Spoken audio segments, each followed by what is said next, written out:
Minsan mapapaisip ka, bakit may mga tao na parang kontrolado ang sitwasyon kahit hindi sila kampi sa kahit sino? Tahimik lang sila pero sa dulo sila pa rin ang may advantage. May diskarte silang hindi halata pero sobrang matalino. Parang alam nila kung kailan kikilos at kailan mananahimik.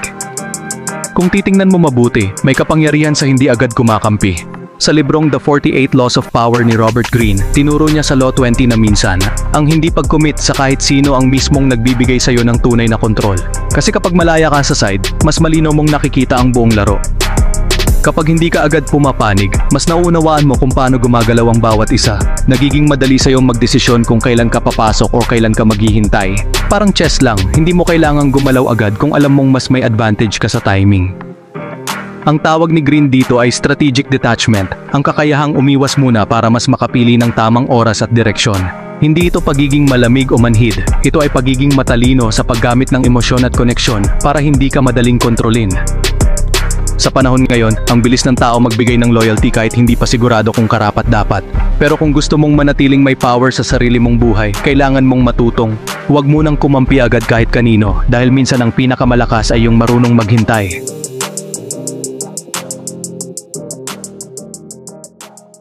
Ang pinaka-essence ng Law 20 ay simple pero matalim. Huwag kang magmadaling kumampi dahil ang bawat side ay may sariling interes. Kapag hindi ka agad pumili ng panig, hawak mo pa rin ang direksyon ng sarili mong kilos. Mas marami kang nakikita at mas malawak ang galaw mo. Kapag neutral ka, hindi ibig sabihin wala kang pakialam. Ang totoo, mas may kapangyarihan ka kasi nakikita mo ang buong larawan. Sa panahon na lahat ay nagmamadaling maniwala, ang taong marunong maghintay at mag-obserba ang kadalasang nakakalamang. Sabi ni Robert Greene, ang hindi pag-commit sa kahit sino ay paraan para manatiling libre. Kapag pumili ka ng panig, dala mo rin ang problema at kaaway ng side na yon. Pero kapag pinili mong maging malaya, wala kang tali at mas madali kang makagalaw. Ang mga taong bihasa sa power ay marunong magpanggap na interesado sa lahat pero di talaga lumalapit sa kahit sino. Ganun nila pinapagana ang curiosity ng iba. Lahat gustong makuha ang loyalty nila pero walang makasigurado kung kanino talaga sila kampi. Ang sikreto ng batas na ito ay hindi pagiging duwag o walang paninindigan. Ito ay tungkol sa disiplina na hindi agad sumasabay sa agos. Kapag marunong kang tumingin mula sa gitna, mas naiintindihan mo ang galaw ng mga tao at mas nakokontrol mo ang sarili mong kapangyarihan.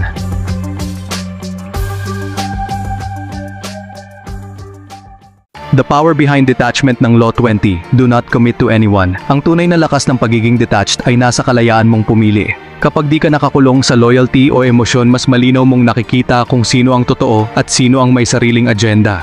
Doon mo marirealize na hindi lahat ng giyera ay dapat salihan.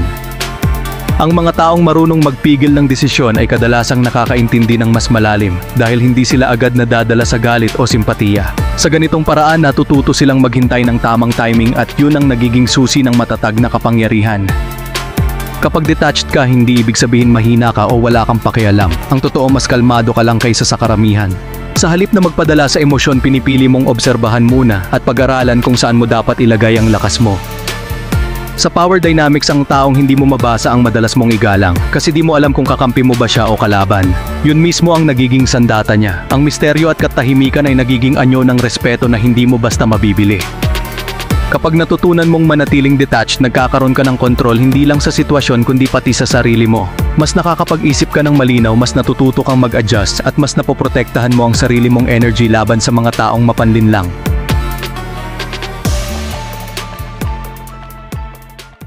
When this law can backfire, kahit gaano kaganda ang ideya ng pagiging detached, may mga pagkakataon na pwedeng bumalik sa iyo ang epekto nito. Kapag sobra kang malayo o malamig sa lahat, baka isipin ng tao na wala kang paninindigan. At kapag nawala ang tiwala nila, mahirap na itong bawiin. Minsan sa sobrang pag-iwas mo sa commitment, nagmumukha ka namang takot makialam. Lalo na kung nasa posisyon ka ng leadership o responsibilidad.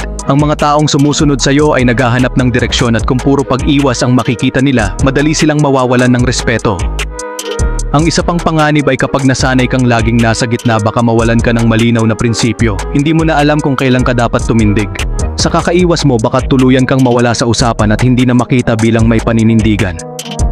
May mga pagkakataon din na ang pag-iwas ay nagmumukhang manipulasyon. Parang ginagamit mo lang ang mga tao para sa sariling interes. At kapag nahalata nila ito, mabilis kang mawawalan ng kredibilidad kahit gaano ka pa katalino sa paggalaw.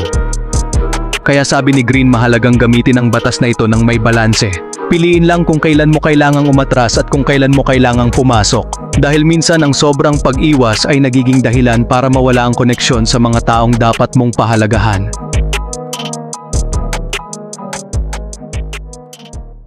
How to apply this in real life? Para magamit mo ang Law 20 sa totoong buhay, kailangan mo munang maging mapanuri. Bago ka kumampi o magtiwala, obserbahan mo muna kung ano ang tunay na motibo ng mga tao. Huwag agad ma-excite sa mga salita dahil madalas doon nagsisimula ang pagkatalo. Kung may issue sa trabaho o grupo, huwag ka agad papasok sa gulo. Pakinggan mo muna ang magkabilang panig at alamin kung ano ang mas makakabuti sa iyo sa long term. Sa ganitong paraan, hindi ka lang basta pumapanig kundi nag-iisip ka kung saan ka mas magiging matatag.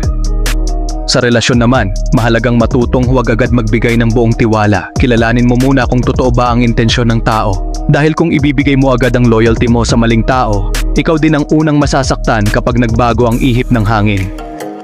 Pwede mo ring gamitin ang batas na ito sa negosasyon o pakikitungo. Kapag hindi halata kung saan ka nakatayo, mas nagiging maingat ang kausap mo. At kapag alam mong gusto ka nilang makuha sa panig nila, doon mo makikita kung sino talaga ang may tunay na halaga.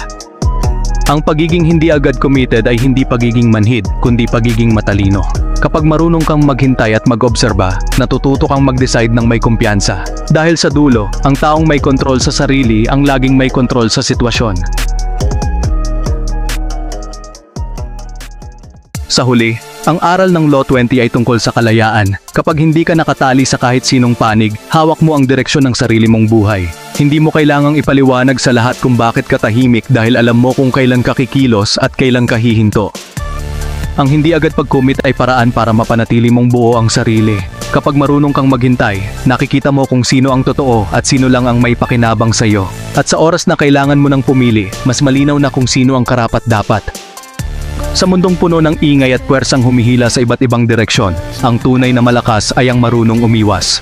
Hindi para tumakas, kundi para mapanatili ang kapangyarihang hindi kayang galawin ng iba. Doon mo mararamdaman ang totoong kontrol.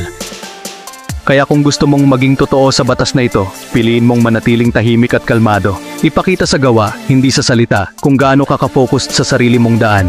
Dahil sa dulo, ang hindi agad kumakampi ang madalas nagwawagi ng hindi kailangang lumaban. Close my eyes.